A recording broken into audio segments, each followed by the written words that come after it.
আমার গল্পের কালটা হচ্ছে 1912 সাল, তারিখ 14ই এপ্রিল। জায়গাটা আটলান্টিক মহাসাগরের মাঝামাঝি একটা জায়গা। যেহেতু জায়গাটা সমুদ্রের মাঝে, তাই গল্পের প্রয়োজনে একটা জাহাজের দরকার। আমার গল্পের জাহাজটির নাম সবার জানা, ইতিহাস প্রসিদ্ধ টাইটানিক। সিনেমাটা দেখেছো টাইটানিক? তবে গল্পের ব্যাপারটা কিন্তু সিনেমার সঙ্গে মেলে না। সিনেমার ব্যাপারটার সঙ্গে আসল গল্পটা কিন্তু অন্য তফাৎ আছে। এই জাহাজটার ওজন ছিল 46,000 টন। 1 টন মানে 1000 কেজি। জাহাজটা লম্বায় 892 ফুট, 1/6 মাইল। জাহাজটা চওড়ায় ছিল 92 ফুট। এত বড় জাহাজ এর আগে কখনো সমুদ্রে ভাসেনি। জাহাজটা ইংল্যান্ডের সাদাম্পটন বন্দর থেকে রওনা হয়ে আটলান্টিক পেরিয়ে হাডসন নদীর মুখে নিউ ইয়র্ক বন্দরের দিকে যাচ্ছে। আটলান্টিকের উভয় পারের বহু ধনী ব্যক্তি অনেক টাকা দিয়ে এই জাহাজে টিকিট কেটেছেন এত বড় জাহাজে সমুদ্র অতিক্রম করা সৌভাগ্য অর্জন করার জন্য। তারা তাদের ব্রিফকেসে প্রচুর ডলার এবং পাউন্ড নিয়েছেন এই প্রমোদ ভ্রমণে জাহাজে খরচ করবেন বলে। জাহাজটা যে মাঝি মাল্লা যাত্রীসহ 2203 জন লোক ছিলেন।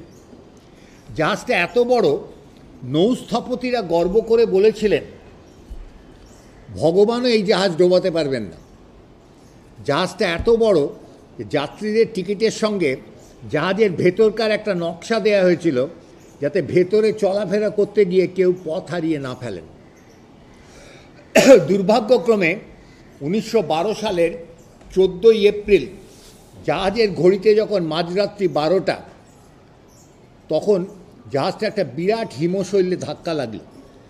হিমশৈল জানো, যে সমুদ্রে যে বরফ ভেসে আসে, যার 1/7 ভাগ জলের ওপরে থাকে, 6/7 ভাগ জলের তলায় থাকে।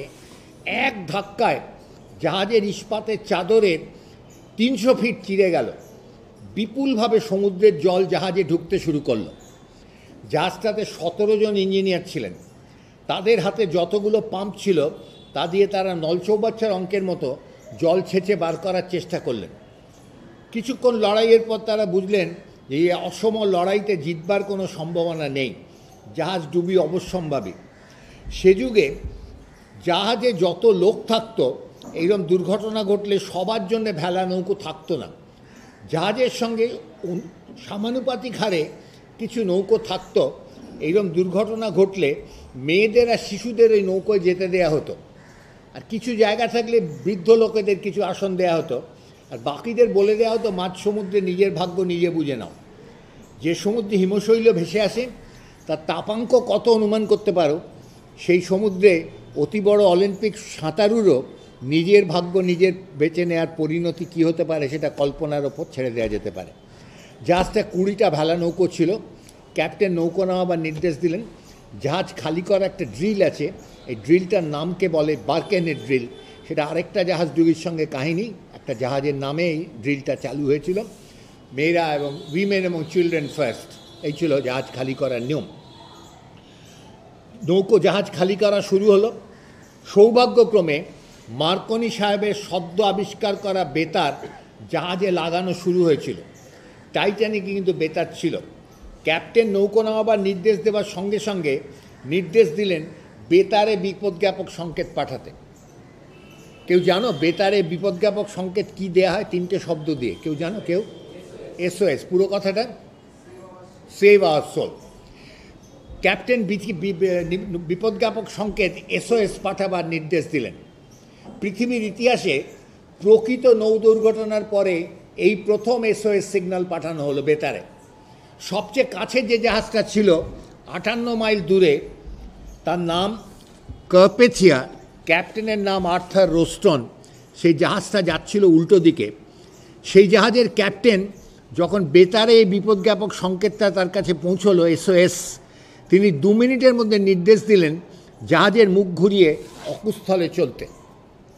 অঙ্ক কষে তারা দেখলেন 58 মাইল দূরত্ব যেতে তাদের 4 ঘন্টা সময় লাগবে।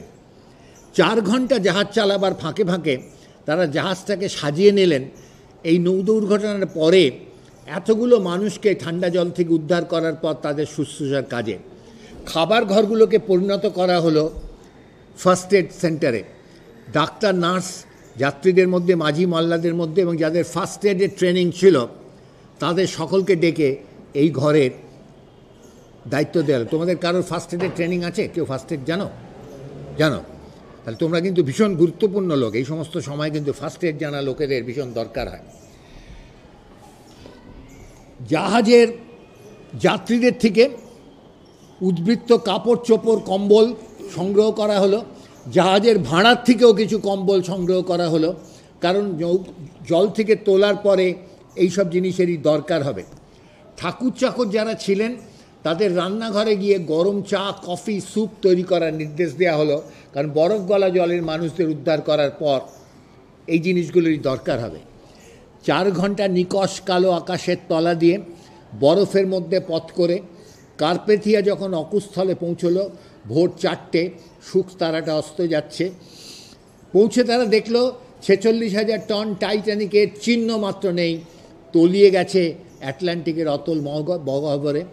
ইতস্তত বিক্ষিপ্ত 20টা ভেলা নৌকো ভেসে বেড়াচ্ছিল। তারা যখন একটা একটা করে নৌকোকে টেনে তুলল, তার থেকে মানুষদের নামিয়ে গুনে দেখল তারা 763 জন মানুষকে উদ্ধার করেছে। টাইটানিকে মাঝি মাল্লা যাত্রীসহ কত লোক ছিল?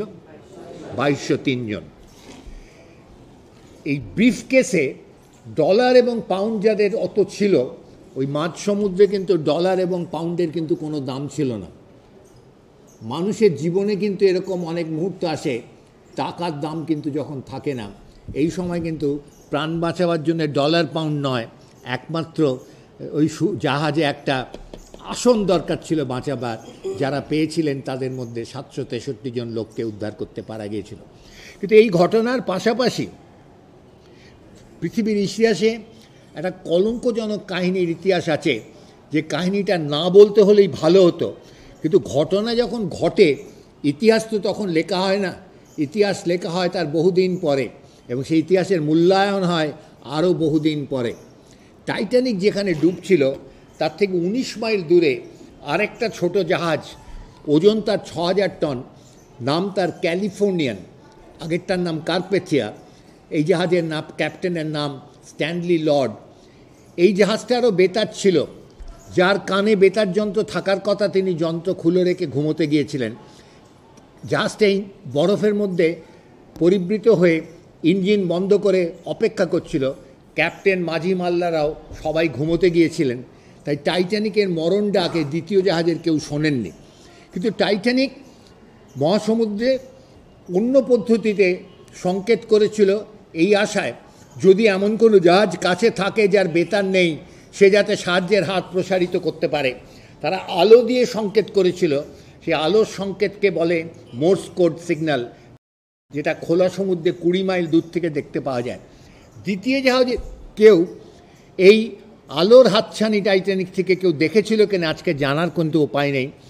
কিন্তু টাইটানিক আরেকটা পদ্ধতি অনুসরণ করেছিল, তারা 15 মিনিট পর পর আকাশে উড়নতুবড়ির মতো রকেট ফাটিয়েছিল। সেই রকেট খোলা সমুদ্রে প্রায় 25 মাইল দূর থেকে দেখতে পাওয়া যায়।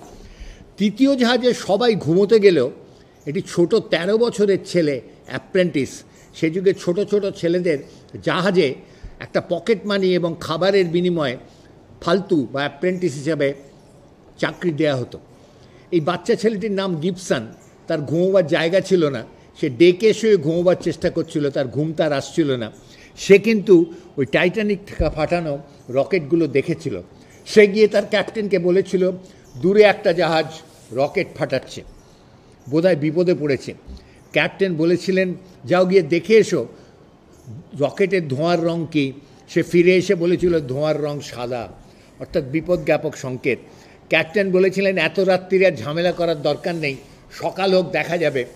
পরদিন সকাল হলো ভোর 6টার সময়। এই জাহাজের সবাই ঘুম থেকে উঠলেন। যার কানে বেতার যন্ত্র থাকার কথা তিনি যন্ত্র পড়লেন। যন্ত্র পড়ার সঙ্গে সঙ্গে সংকেত আসতে শুরু করলো। সেই সংকেত টাইটানিক থেকে আসা সংকেত নয়, সেই সংকেত কার্পেথিয়া থেকে আসা সংকেত। সেই সংকেতে তারা জানলেন টাইটানিক মাঝরাত্রে হিমশৈলে ধাক্কা লেগে তলিয়ে গেছে আটলান্টিকের অতল গহ্বরে। কার্পেথিয়া 58 মাইল দূর থেকে ছুটে এসে ভোর 4টের সময় 763 জন লোককে উদ্ধার করেছে। দ্বিতীয় জাহাজের ক্যাপ্টেন যদি ওই অ্যাপ্রেন্টিস ছেলেটির কাছ থেকে খবর পাওয়ার সঙ্গে সঙ্গে জাহাজ নিয়ে অকুস্থলে রওনা হতেন, তাহলে হয়তো 763 নয় 2203 জন মানুষেরই তারা প্রাণ বাঁচাতে পারতেন। কারণ 19 মাইল দূরত্ব যেতে তাদের মাত্র 1.5 ঘন্টা সময় লাগতো, আর টাইটানিক হিমশৈলে ধাক্কা লাগার পরে 2.5 ঘন্টা ভেসেছিল মহাসমুদ্রে, অর্থাৎ পুরো 1 ঘন্টা সময় থাকতো এই হতভাগ্য জাহাজের 2203 জন মানুষের প্রাণ বাঁচাবার জন্য। মানুষে মানুষে ধর্ম, বর্ণ, রাজনৈতিক মত, চামড়ার রং, ভাষা যত পার্থক্যই থাক না কেন, বোধহয় মানুষকে দুটো ভাগে ভাগ করা যায়। এক ভাগ মানুষ ওই প্রথম জাহাজের ক্যাপ্টেন আর্থার রোস্টনের মতো, যারা অন্য মানুষের বিপদের দিনে সাধ্যমতো সাহায্যের হাত প্রসারিত করতে পারেন, তারাই পারেন 763 জন মানুষকে উদ্ধার করতে। আরেক দল মানুষ দ্বিতীয় জাহাজের ক্যাপ্টেনের মতো, যারা অন্য মানুষের বিপদের জন্য সকাল হোক দেখা যাবে বলে এড়িয়ে গিয়ে প্রত্যক্ষ বা পরোক্ষভাবে 1500 মানুষের প্রাণহানির কারণ ঘটাতে পারে।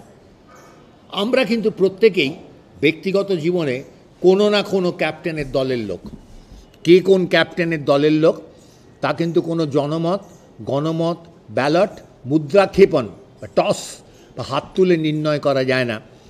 আমাদের বিবেকই জবাব দিতে পারে আমরা অন্য মানুষের বিপদের দিনে কে কোন ক্যাপ্টেনের দলের লোকের মতো আচরণ করি।